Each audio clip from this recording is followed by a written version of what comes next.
How's it going, everyone? Welcome to Shifting Lanes. My name is Hanson. Thanks for tuning in. And for this video, I'm sitting in the 2021 Mazda CX-30. And this slots right in between the CX-3 and the CX-5. So it has a bit more space and utility than the CX-3, but not as much as the CX-5. Pricing wise, it's also right in between those other crossovers. But in terms of fun to drive factor, this CX-30 is the most fun to drive crossover in Mazda's entire lineup. And for the price, I think it's actually the most fun to drive crossover you can buy today. The one I'm testing is the 2.5 liter Turbo Premium Plus package, and it's the most expensive CX-30 with a starting price of a little over $34,000. The cheapest CX-30 is the 2.5S package, and that starts at a fraction of the price at $22,000. But that doesn't have a turbo. So if you want to get the cheapest CX-30 with a turbo, the 2.5 turbo package starts at a little over $30,000. This model, with all the options and delivery, dials in at $36,000. At that price, you can find plenty of crossovers, even fully loaded ones. And I've reviewed a bunch of them on this channel, so I encourage you to check those out. But out of all of those crossovers, this Mazda CX-30 Turbo, for the price, has been the most fun to drive crossover that I've tested. The handling is very good. I love the steering feel and feedback. The crossover feels athletic, especially in back roads. I've had so much fun driving this thing all week, and the main reason why is the turbo engine. This one has a 2.5 liter turbocharged engine making 250 horsepower and 320 pound-feet of torque. This is a lovely engine, and I've driven this engine before as it sat in the Mazda 3 hatchback, which is a very good 5-door hatchback and a lot of fun to drive as well. It drives much better than this crossover, but this also gives you better utility and more ground clearance, so some trade-off there. If you want to see what the Mazda 3 hatchback is all about, please check out the link up on the corner or in the description box below. Just like in that hatchback, this same turbo engine is torquey and it is eager to get up and go. Driving around town, this crossover feels lively. On the highway, it feels more capable than your other compact and subcompact crossovers. Accelerating and passing on the highway is such a breeze. The added turbo really elevates the driving experience of the CX-30 by a high margin, and it is well worth the premium. I have reviewed the non-turbo CX-30, and that was a decent car considering the interior, the design, and user interface were very good, and you'll find the same here as well, which I'll expand on that a little later on. But in regards to the engine, that naturally aspirated CX-30 is not very impressive. I thought it was slow going, disappointing on the highway, and the miles per gallon isn't all that much better than this turbo version, which is rated at 22 city, 30 highway, and 25 combined. You should test drive both versions, but if you want to maximize that fun to drive factor, this is the one to go with.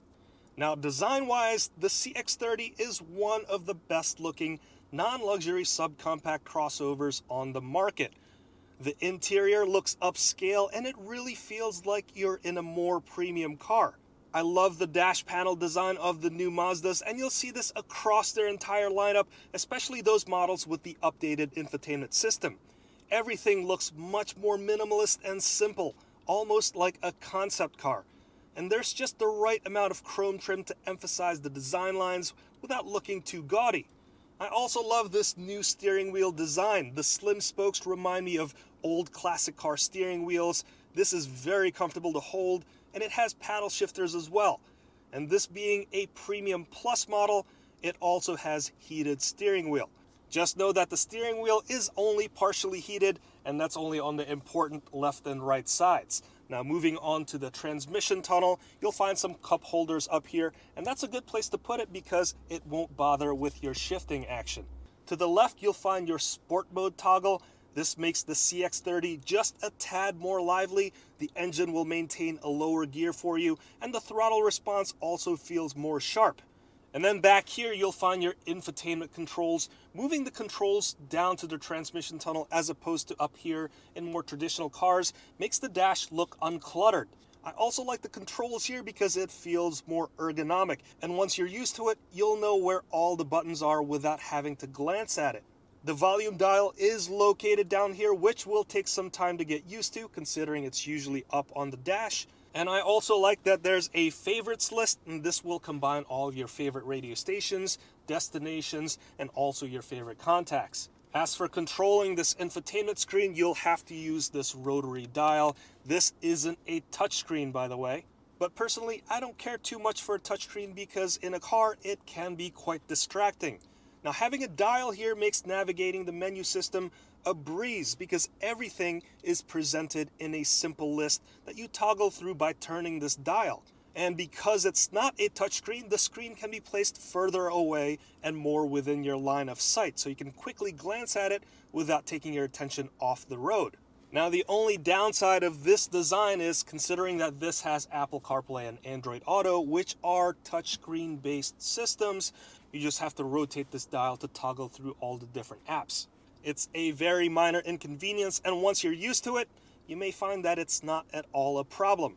Now, one additional nice bonus on the screen is that this Premium Plus package comes with a 360-degree camera view. Very helpful while parking, even though this is a very easy crossover to park because of its size. But I still like to use it to make sure I'm well within the lines, and this can help you with that a lot. Now, regarding comfort, the Mazda CX-30 seats are pretty comfortable. I wouldn't mind taking this on a long road trip if I were the driver or the front seat passenger. The back seat is a bit tight, however, but that is to be expected for a vehicle of this size. My only concern is this white leather, which looks pretty good now, but I'm not sure how it will age in the long run. I've reviewed other cars with white leathers before, and within a few hundred or 1,000 miles, it can already show colors from jeans and other things, so just be aware that this may require more maintenance to keep looking clean. As for the cargo space, there's 20.2 cubic feet behind the second row. This is a tad more than the CX-30, but is much smaller than the CX-5, as to be expected. So depending on your life situation, this may or may not be a deal breaker. If you have to lug around a stroller everywhere, you might want to look at the CX-5, which has more than 30 cubic feet behind the second row. And if you want to see a review of the CX-5, click the link up here. And now let's move on to the exterior, because beauty is in the eye of the beholder. So let me know what you think of the exterior design. Personally, the CX-30 is a good looking crossover. Just like the interior, the exterior design is tasteful and looks more premium than your other non-luxury brands. There's a tasteful amount of chrome on the front and the sides, and there's also nice LED lighting on the front and the back.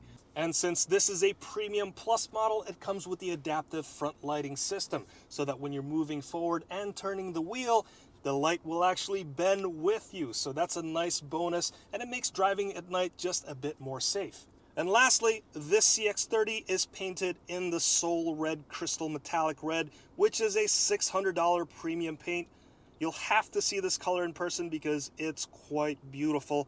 Depending on the light, it can look like a very rich red, and sometimes it can look like a very dark metallic red. Mazda's Kodo design language on this CX-30 plays fantastically well with this paint, and you can see all the different shades at any angle. So to summarize, this Mazda CX-30 Turbo is a delight to drive, and at this price point, I think it's the most fun to drive crossover that you can buy on the market today. That Turbo turns this ho-hum commuter to an athletic utilitarian car that you'll actually have fun driving. The design is also more on the upscale side, and if it weren't for that Mazda badge, you might think that this is a more expensive car. So there you have it. That's my review of the 2021 Mazda CX-30 Turbo. Please let me know your thoughts in the comments below, and if you've learned something, please consider hitting that like button, and if you haven't already, hit that subscribe and that notification bell so that you can be notified anytime we make a new video. This has been the 2021 Mazda CX-30 Turbo. My name's Hanson, and I will see you next time.